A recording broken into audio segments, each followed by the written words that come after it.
Or not? I think so.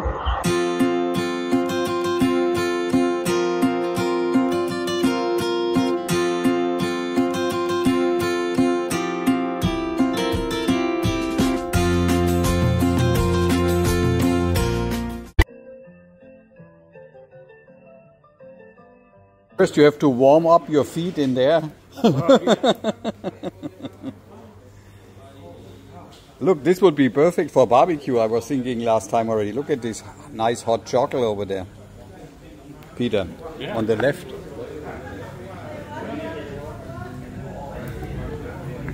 Timber. Ja, I think it's rubber wood, ne? Hier steht, was wir alles drin haben. Kefir, Lime, Curry Leaf Tree, Citronella Laurel, Citronella Gras, Turmeric, Ginger und Galangal. Das ist alles hier in dem Dampf, in dem Steam drin. Ja, das riecht auch sehr gut, muss man wirklich sagen. Fairly easy, but Malays spoke very little English, so I had very little contact with Malays in Malaysia. Okay, and then coming to Thailand, it was it was a shock actually that the only people who could speak English were teachers, some teachers, but they spoke very bad English, and they were English teachers. Ah, okay. English, they teach English, but it was very bad that time. And then some people who we met, who, for example, bank employees. We were lucky that the second night that we were in Thailand, we were on a beach where there was a beach restaurant, and there were salas, bamboo salas, and bamboo huts. Yes, and the people who were sitting in the bamboo huts, they were inviting us for the dinner, and they were bank employees. Right. So they spoke fairly good English. Better than the English teacher. Yes, yes. And then always with the English teachers, it was the thing is they could not, how to say, they could not really accept that they did not speak well. So they, among the people around us, they were the best English speakers. Right. So we had to pretend that you understand. And we understand that they were speaking good English. Right. So not to embarrass them, right? And this happened to us all the way through Thailand, many times, really. That I remember also one time I met an English teacher from Talang. I mean, he couldn't talk any English really. I mean, his English was very, very basic. Yeah? But okay, he was an English teacher. Well, I don't know to tell you, but the other day we had some visitors to the Hash in Phnom Penh, and they're predominantly Indian Malays. Yes. And they came from just near Penang, yes. The Hash. And so I'm the RA, so I'm the guy that tries to entertain the people when they come. Mm-hmm. And then I told them the story when I first went to Penang. After I didn't get caught up with the guy with the drugs. Before I got to him. So when you were like 20 years old? I was 20-year-old, yeah. Mm-hmm. So we caught a bus, actually, I think, from KL to Butterworth, and we were going to Penang. But this is before they built the bridge. Yep. So it used to be a ferry. Mm-hmm. So me and Steve, the guy I travelled with at the time, we got to the port, where the ferry port was. Yep. And then there were two entrances, right? Two bits you could go in. And above the gate were two signs. And one said like blah blah blah, and the other one blah blah blah. I look up, I looked at him and I said, "Do you know where we've got to go?" "No." I said, "Well, leave your backpack with me and go and see if you can find a map and work out where we're going to go to. Off he went. Must have been 10 minutes or so. And he's finally come back. He said, I couldn't find a map. I said, don't worry. I've worked out what it means. He goes, what is it? I said, it's entrance and exit. Okay. Masuk and Kailua. Yep. But when you first travel, you don't know, right? Yep. And we didn't have any phones. We had nothing. Well, we probably could have had Lonely Planet or Your Guide or something, but we didn't have anything. So that's how we worked it out. It's amazing. We still made it. Huh, in We those made days. it. Yeah. I remember when I first went to the US, I was maybe like 19, 20 years old on the Greyhound bus. Huh? And of course, I visited some friends, so I smuggled some hashish in the soap. Huh? I really took care good, and I was managed to smuggle it all the way to the US. And then, You didn't put the soap up your thing, did you? no. But then I met this guy on the bus. He just got out of jail, right? And so we talked, and blah blah blah. And what we did, we smoked some on the Greyhound stop somewhere. We smoked together.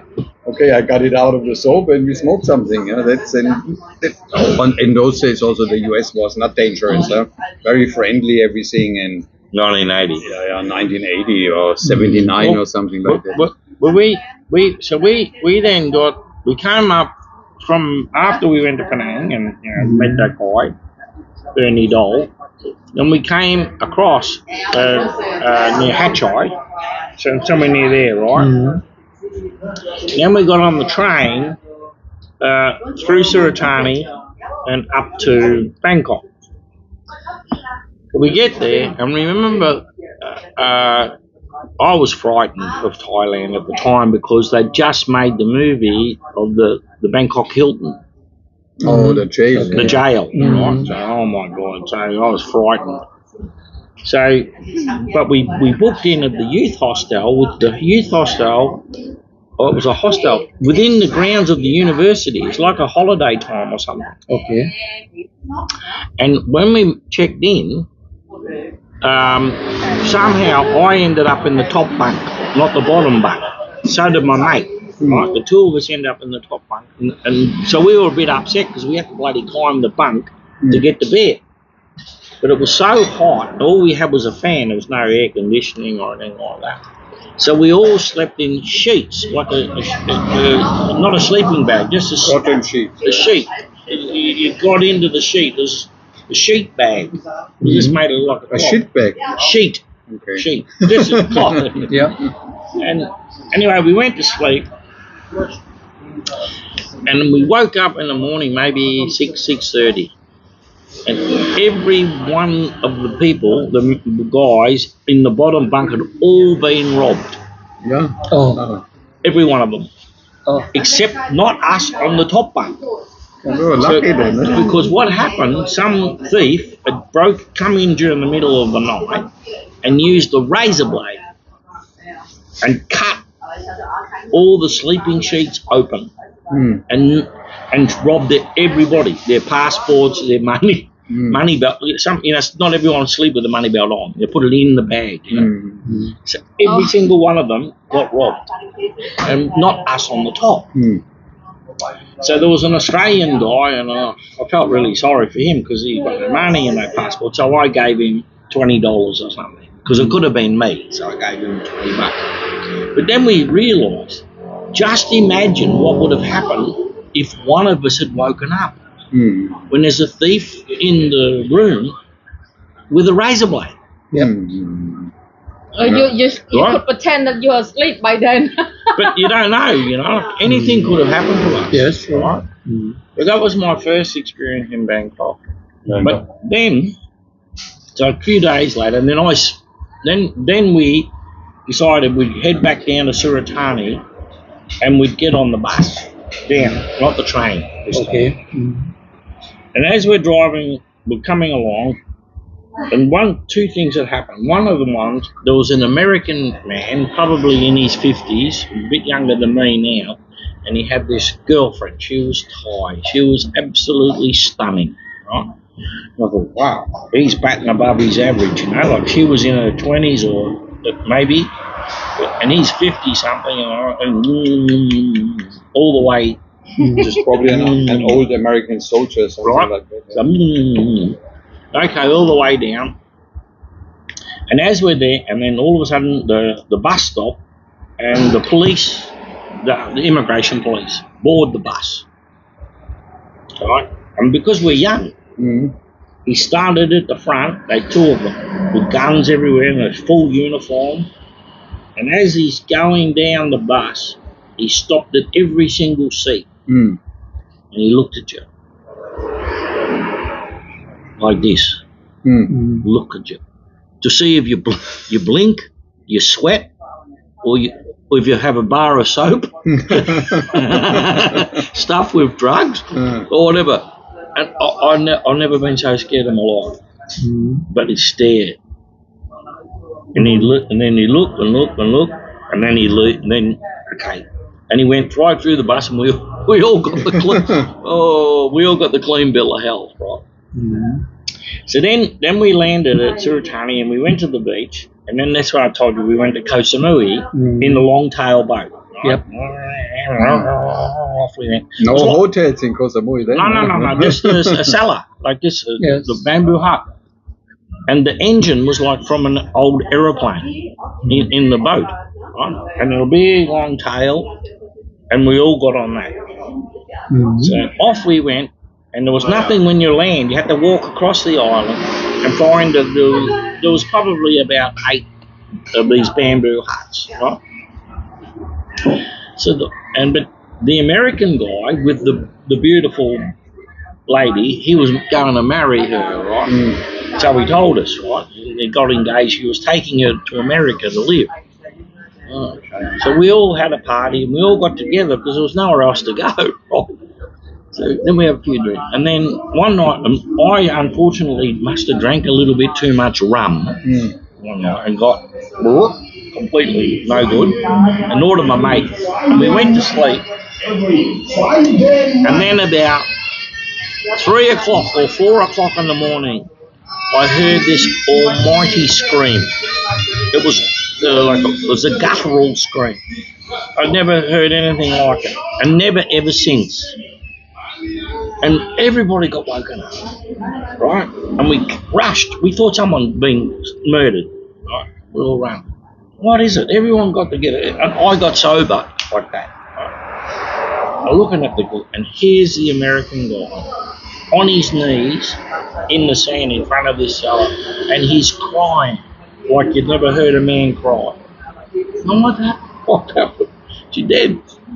And it turned out she'd robbed him. The fiance. Wow. She robbed him. Robbed him. She took his butt. She took his what? The most important thing she took, not only his passport and all his money, but she ripped out his heart. His what? His heart. He loved her. His Herz hat sie His heart. rausgerissen, weil sie Not real, but Yeah, okay. in his brain, you know. And I looked, and it was the worst thing I'd ever seen. And we looked. I said to him, he said, "Oh, we've got to go. This is terrible." I said, "No, let's learn the lesson. We have to understand that you've got to be careful falling in love too much." Like this guy completely lost it. Yeah. Right. And that was my lesson in Koh Samui, 1980, when I was 20-year-old. Okay. And then after What that, happened to the guy? I don't know, we left him. And then I got the train back to Bangkok. But in those days, the train stopped at Dong Mang Airport, but there was no station. The train actually just stopped in the middle of the tracks. beautiful days. Yeah. Right? Yeah. But the train that I got really slow, and my plane, I was flying to America, was a Korean Airlines flight. because the cheapest one I could get, right? But the train stopped. It must have been track number 10, wide. So get off the train. You have to literally run across all the railway tracks to get to the airport. Right? No, there was no pathway or anything. You just had to climb over, right? Each track as you go, and looking for the train coming at you. And then I finally get to the airport. I'm covered in sweat. I've got the backpack on, and I'm running late for my flight. Got my checked in. Because I'm running through the airport to get to the go into the immigration. Next thing, one of those immigration police comes and grabs me by the arm. And here he goes again. He's just looking and looking. It was the longest minute in my life. Because I thought, what have I done? I'd done nothing, But I was so scared because of the Bangkok Hilton in the movie, the jail, right? Yep. But after 1 minute of him staring at me, he let me go. And of course I did nothing. I had nothing. But you know what they're doing when they stare at you? They see your pupils, how they widen or come together. If you have had some drugs shortly, they would see it from your eyes. Right. They have experience in that. Oh, I didn't know that. Yes. It's open. They can see it, how it opens or closes within that 1 minute. He sees that. Especially LSD. Wow, I didn't know that. Did you know that? I didn't know. Yeah, but there's a reason that Thomas always wears sunglasses. Yes, exactly. Yeah, okay. But they would tell him to take down the sunglasses. I know this from my Because contacts. he had to be careful always on the drugs. So For me, no, in my life, you wouldn't believe it. In my life, I never, not once, took drugs. I'm a rare person, I know that, but not once. No, And the only thing that I had once was when I was 12 years old. We, the boys of the village, got together and we started smoking cigarettes.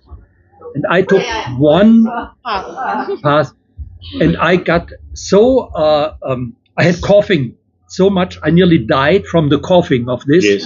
Since then, I never touched a cigarette. I never touched any drugs, whatever. You know what happens if that was the case? Because you go from coughing to coffin. yes, To what? Coughing to coffin coffin is a sound. Yeah. in English. Yeah, okay. Yeah. Was like You that. go from coffin So to coffin. not once. I never Yes. did. And even for alcohol, Und trotzdem bist du so alt geworden. And even that, he got that, oh, look at fucking Mick Jagger and what's his name, Keith Richards. They did all the drugs in the 80s now. Yeah, no, but yeah, okay. Yeah. So even for alcohol, when we were in the last year of our high school, we had to go with a group of boys, that time 18, 19 years old, and we had 9 years of high school, and then we go to some bar or restaurant or so, and I was the only one who didn't drink alcohol. yes. And this was then So but now you drink a little bit sometimes. this is very special because since now I could tell another story, but that time I didn't, and I was really put aside by them. They didn't talk to me anymore. I couldn't talk with them anymore. I was an outsider. Yes. From that moment that in the restaurant I didn't drink alcohol, I was an outsider, complete outsider. And That's why he decided to drink with us, even though he doesn't drink, but at least it looks like. Okay, but this is different now, because just today I was thinking when I said the day was boring, it was not quite true, because I was thinking through all this today, through all my experiences that I had with my accidents that I had. I had various accidents in this life, and the main thing why I was thinking of it was yesterday also somebody was saying why I give money again to Miss Jeb. She's now in the south.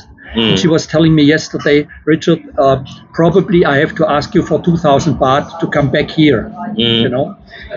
But I still have in my account now 3,000 baht. 3,010 is all I have at the moment. Okay, so my friend, he said, why don't give it to her? Why you give to her? Don't give it to her. Then I said, okay, if she doesn't come here, then she cannot come because she cannot pay petrol to come here. But on 30th, we have a transfer. So then we cannot make the transfer. We lose a job. Okay. But in this moment, I thought, okay, but this woman saved me several times in my life. I would not be here anymore. I would not be in Thailand anymore if this woman had not helped me several times where I had an accident with motorcycles. And now I came back to this. I had altogether 5 accidents with motorcycles in my time here. And every time I was not guilty. It was not my fault, but it could have been in the opinion of the police and of the people around, could have been my fault, right? Then I was thinking, just this road, the next road.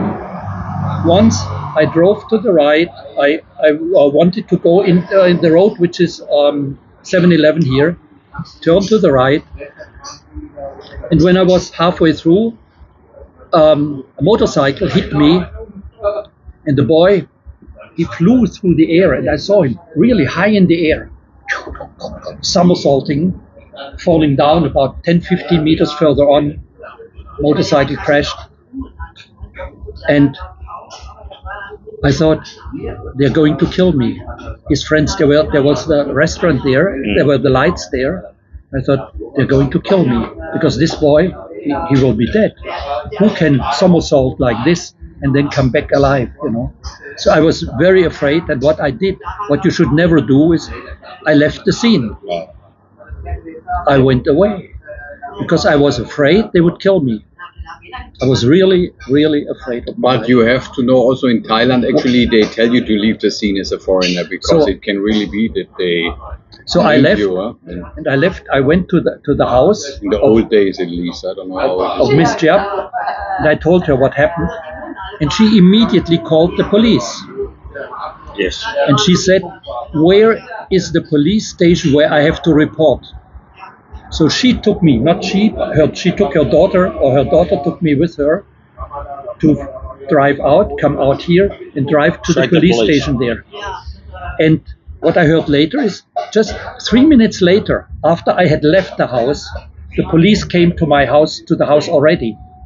They would have caught me if I had not left. And in this moment, it would have been a felony. Yes. If they had caught me there. But because I was on the way to the police, that saved me. Yes. That was because she immediately knew what to do, what is right to do in this instance. Report to the police immediately. So I was under shock, you know. I didn't know what was really to do, what I should do, what I must do, or whatsoever. So But what happened with the boy then? this boy, He joined the circus.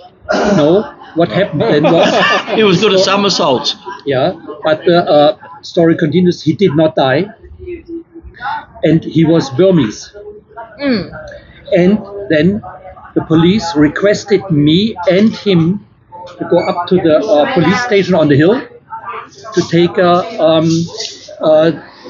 alcohol test. Yes. My alcohol was 0.0. His was 0.7.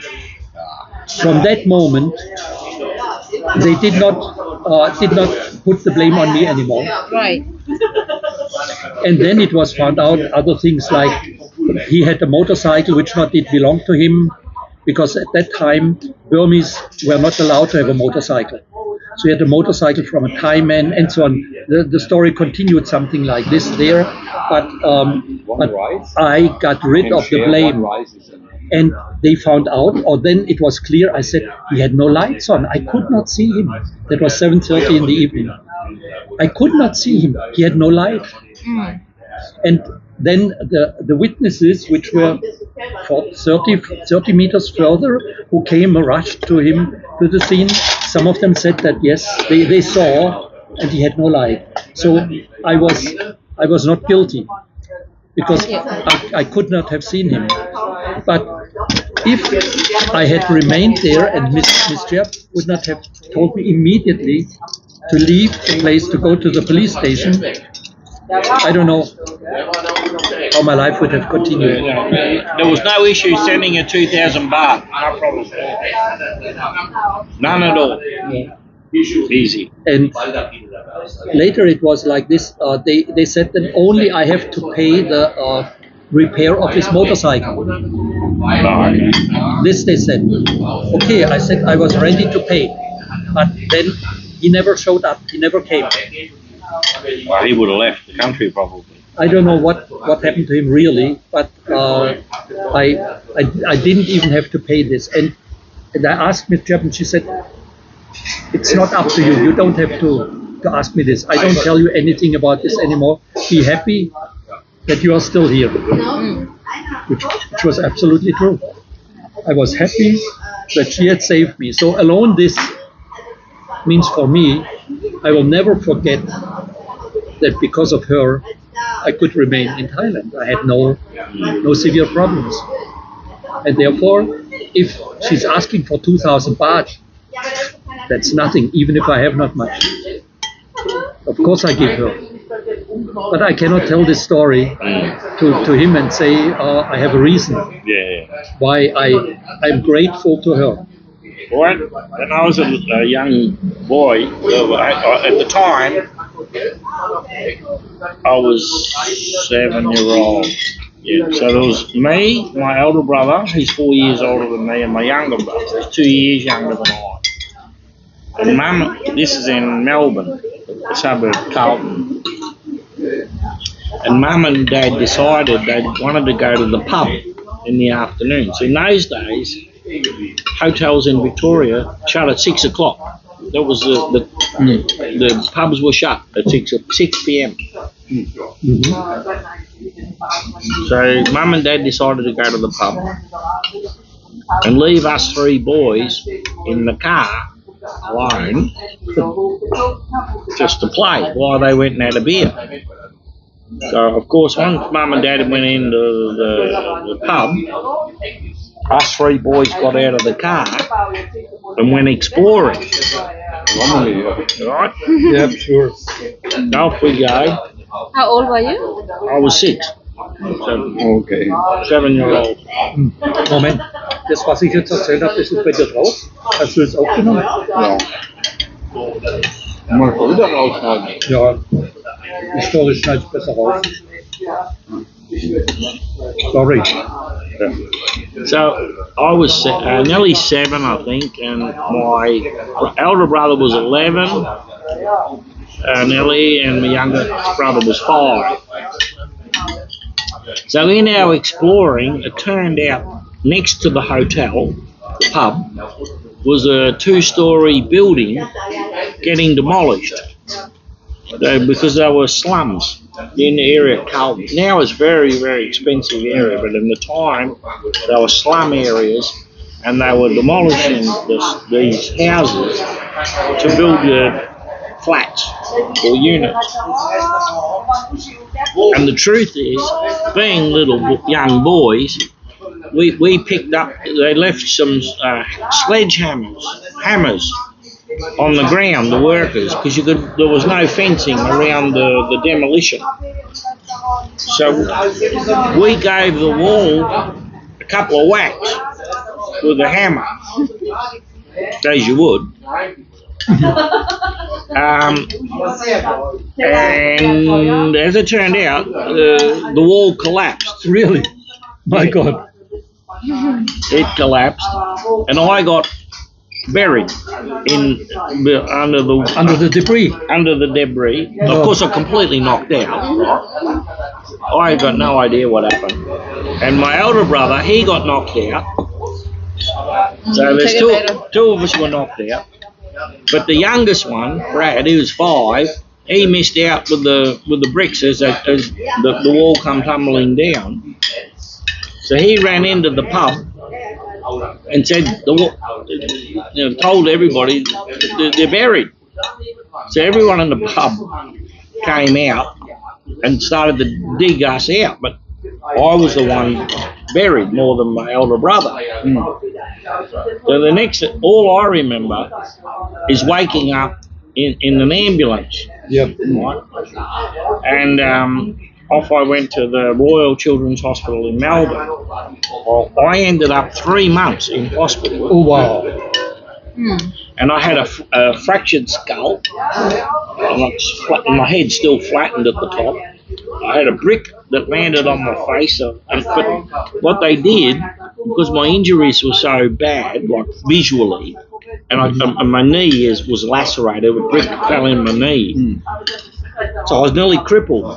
But luckily, where the brick penetrated my kneecap, it didn't hit the main nerves down my back. But when I was in the hospital, in the ward, they took every mirror or anything that was reflective out. Right? And so I didn't know, of course, but I wasn't allowed to see myself. And then one day, My God. they came in, and then they told me, you got to be careful what happened. And then I saw myself, and it was unbelievable because my head had swollen, like full of fluid, up like this, and my face was black, but my head was all swollen up like that. And then my cousin, one of my cousins, was in the Australian Navy at the time. This is like 1966, 67, like way back. And I don't know how that happened, but he was stationed in Perth, the other side of Australia. Yep. But newsflash comes across, right across Australia. Child buried under collapsed wall. Oh, you are famous. In Melbourne. Was he famous? It was me. And they pulled me out, and I wasn't meant to live. So, and then when I come home, everybody wanted to come and see me because I was on the television, Yep. and on the newspapers and all that. The miracle kid, you know. So accidents do happen. Wow. Anh ông ơi mấy bạn I take one more in ice, please. I'm paying. She cooked the. Well, yeah, cannot follow everything. We are still alive, which is a good thing. Hopefully, in 10 years, we are here when we are his age. Yeah, maybe we are still alive too. Now we are still strong. We are strong. 60. Leah will be able to tell me, you used to know him. But this is why we have younger women, so they can take care of us when we are old. I'm We are not sure. I stupid. might die before you guys. Well, that's Everything one- I put in my body, you know. But the chance is pretty Yes. good that Thank you. you outlive us. One chili spice. Yeah, Yeah, only one chili, but thank you very much. Very good. Yeah. Love guy. Oh yeah, very good.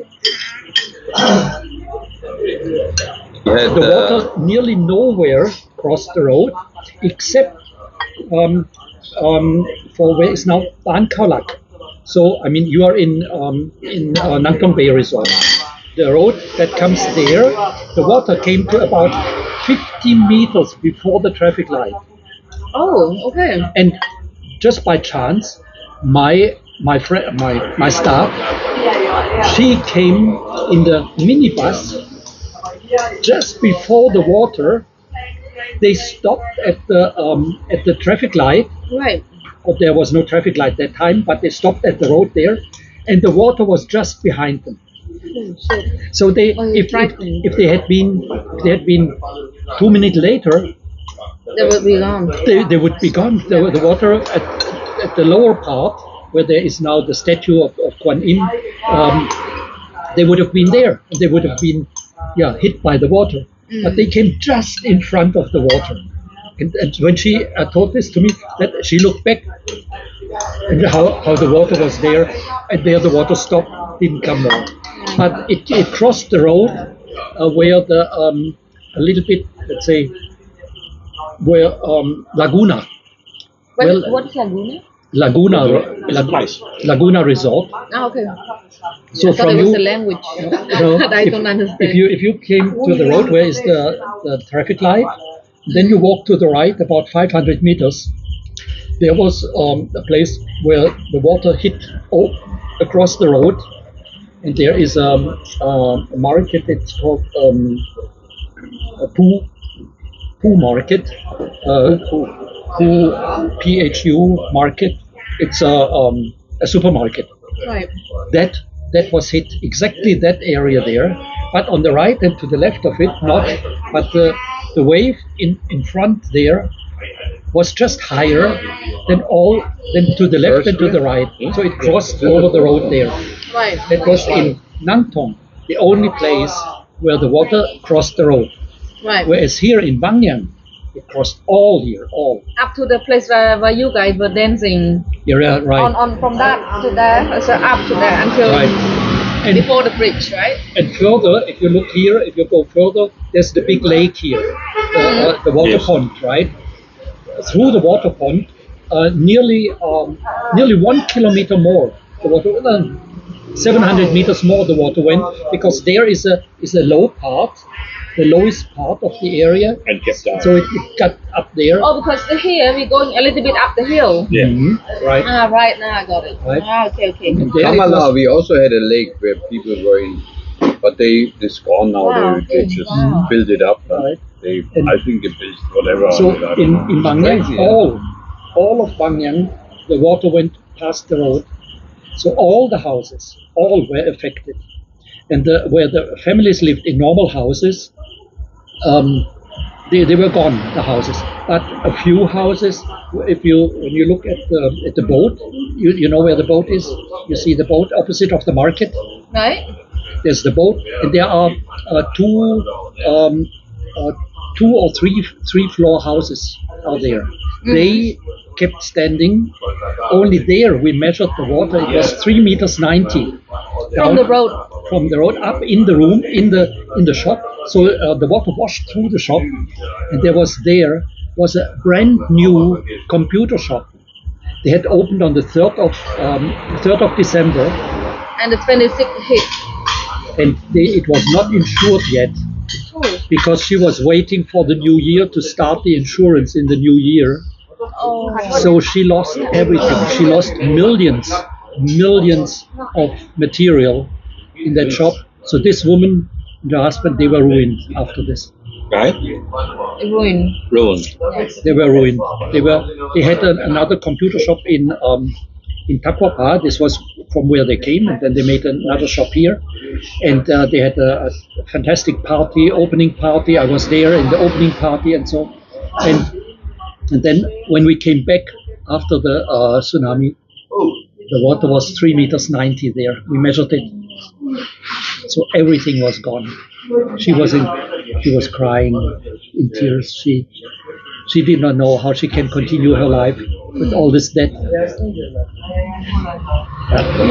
You want some ice? No. Another one. No. I have No, one. yeah. No, yes. No, He's yes. he's like Indian, you know? No. Yes. They said yes. No, Yes. no, thank You? you. Lea, ice? No, thank you. Nein, Thank you. Dankeschön. Bitteschön. Not yes. Goodness gracious me.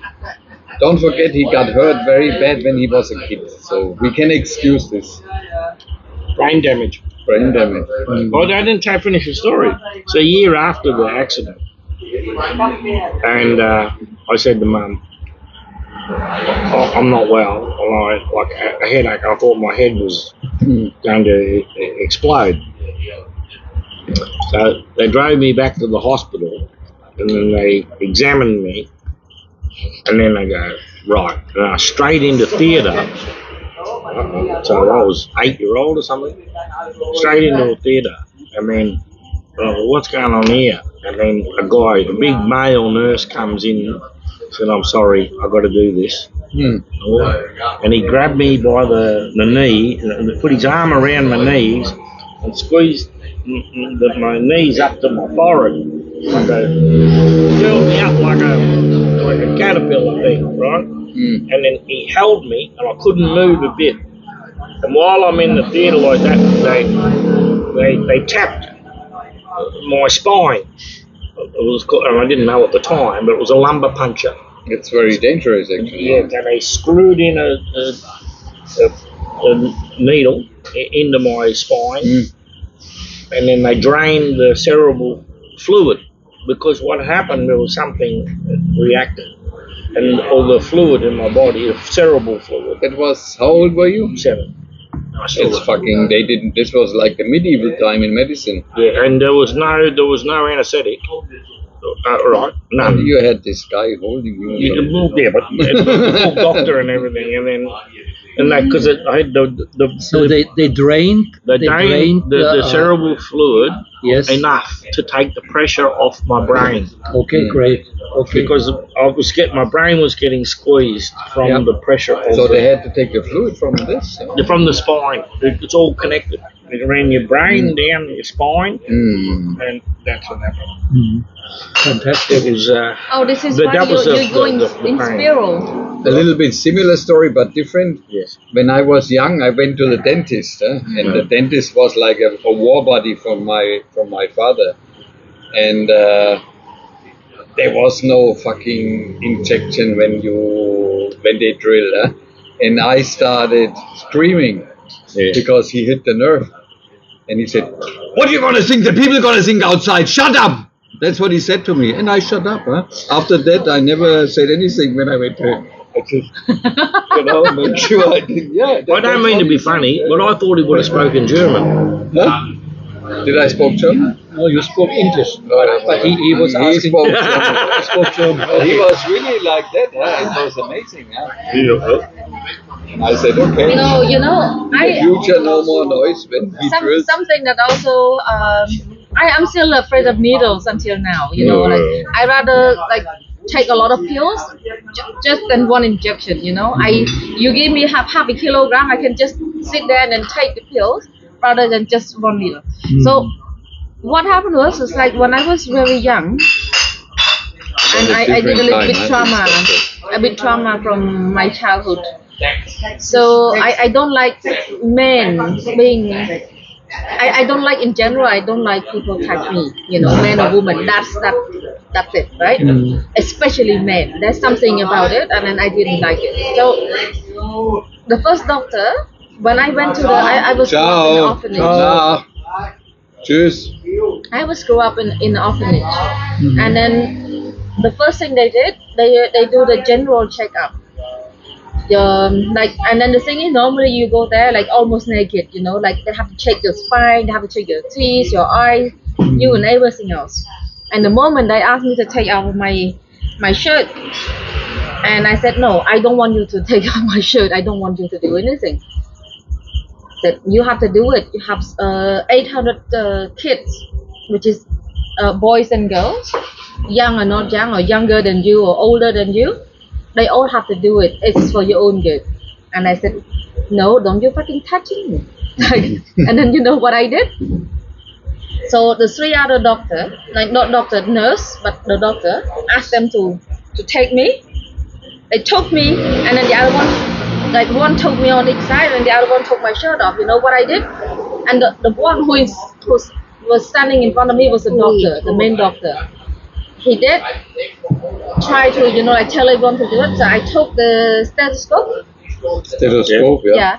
I took it and I hit him very badly, and he remember until now. 20, 30 years later, he still like you, the one who hit me very badly. I said, I told you, I warned you, don't take my shirt. And I rather not do this part, you know, it's like check my spine. He said, you can touch it, but with my shirt on.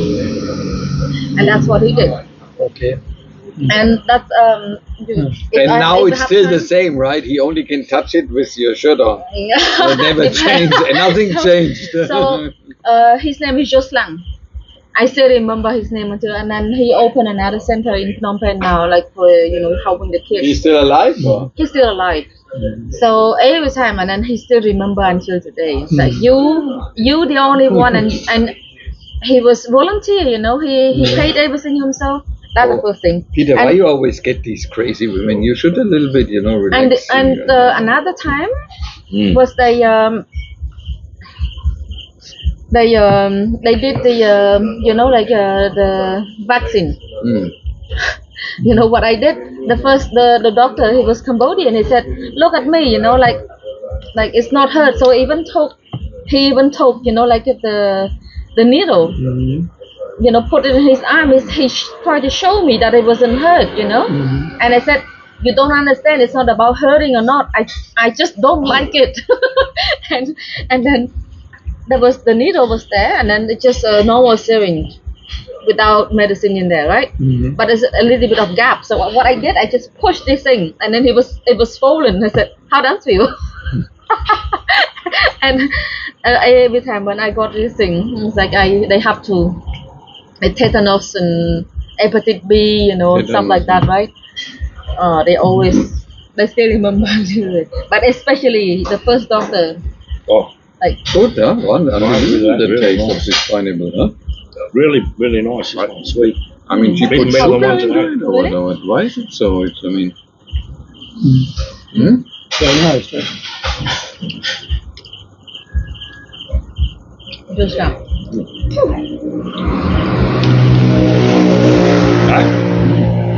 Stethoscope. Very nice. amazing. Dankeschön. Really, really sweet. Unbelievable.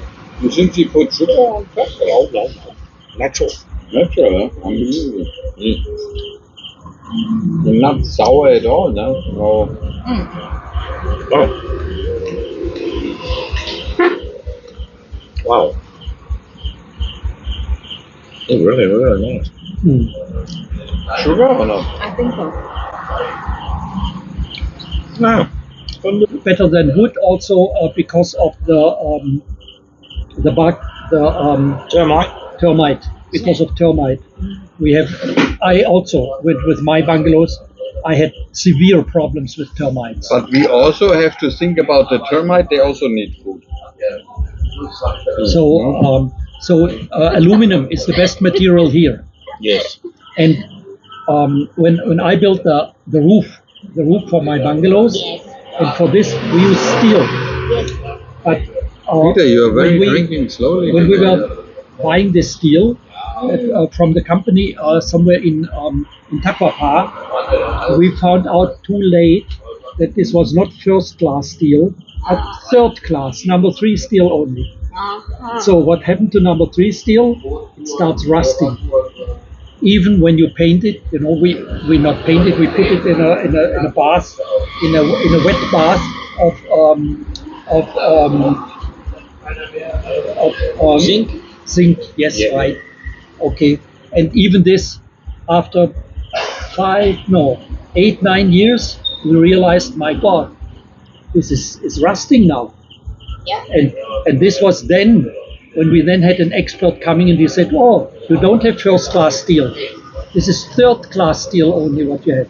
I don't know how we would know, you know. Long times ago, Long times ago, many after tsunami, you know, Yes. and then now many aluminium different for long time, and then make everything very special, you know, for the window, for everything. Yeah. So that time they were just cheating us. Because Really. now have many electric car with aluminium, with everything have electric car. When you go 7-Eleven, you have open alone. Mhm. We had planned, in our plan was to use for the roof, to use wood, my pie, อ๋อไม้ไผ่ใช่ไหม my pie, the best wood, but we ordered it in Thai Muang, in the shop on the right hand side, and then it did not come. Then we said, what is it? Why we need now? We have to continue our construction. Why the wood not coming? Then she said, you know what happened? The police catch us because this my pie was from Pama. อ๋อ the ไม้ไผ่ from พม่า no same So it came from across the border. from in the north you know So it came across the border and it was caught by police on the way. ใช่ So now I understand then she said it will take 3 or 4 more months before they get the wood again. Another I said, bottle of rum. so we cannot wait so long. ใช่ We cannot wait so long for this. And this is when Yes, then we I said decided. another bottle of rum. because the That- same and the wood from the north you know very very good wood Yes, cannot take here because no stem you know no Wow. stem. Yeah. Illegal. Illegal, yes. when buy in company is good Yes. no problem when my house have very big tree or some when I cut make for everything cannot here Yes. made cannot no So- stem Right. So we had then to decide we use steel instead. So it was not my first choice, but we had to use it just to continue the construction. Otherwise, we wouldn't have been ready for the next season. Right. So, and then when we bought, or I mean, I was not here, but my staff, they bought, and then they were cheated. They bought it for the price of first class steel, but it was only third class steel, which we did not. You have no did not difference. know. Like you come How up with do a you different, know? Yeah. Yeah, you don't I know. wouldn't know also. Yeah. So people were, so why did you not use my pie, the big wood? my pie from here Yeah, because why not? my pie from here you know sometimes it's good but when make too longer something eating in my pie and then Yes.ก็put Yeah, right. And after the my tsunami, pie from here not My pie is teakwood. bamboo teak wood. Bamboo. ใช่ bamboo very My very sack No. is Okay, sorry. teakwood, huh? Teak wood, my sack. Sorry, I mean my sack. My sack. We my wanted sack my in my sack. home many my home my sack Yes, but my sack we learned later because we realized, me and my partner, a Thai partner who has a construction company, we realized that the demand here after tsunami was very high because everywhere was rebuilding. So we wanted to import my sack from the north of Thailand. We went to Chiang Mai, went to Chiang Rai. แพร่ you know Phrae, yes. แพร่ very good my sack Right. sure We went to 100%. And then Because, we looked at my the, mom stay in the city here you know Yeah, pray, and very very we looked at the แพงนะ แพงมาก when my sack very strong very old แพงมาก Yeah, this old is the problem, you know. When we went there, they tried to sell us this, but it was not 50 years old at least. And this is what we learned there. It must be 50 years old already. Only then it is good against termite. If it is younger than this, You have to treat. then only 30 in my years. home, mama have everything my sack you know my sack because mama put very long time and then when he cut he make for the house Yes. he So, make for this bigger big so we gave up our business plan. cannot And we take in did not Khao because we could police. not get sure Be careful 50-year-old. police. It was no guarantee that we would get. And we had a friend then in Chiang Mai who told us all this. He had experience with it, so we gave up this idea with my sack.ใช่ my sack Yeah.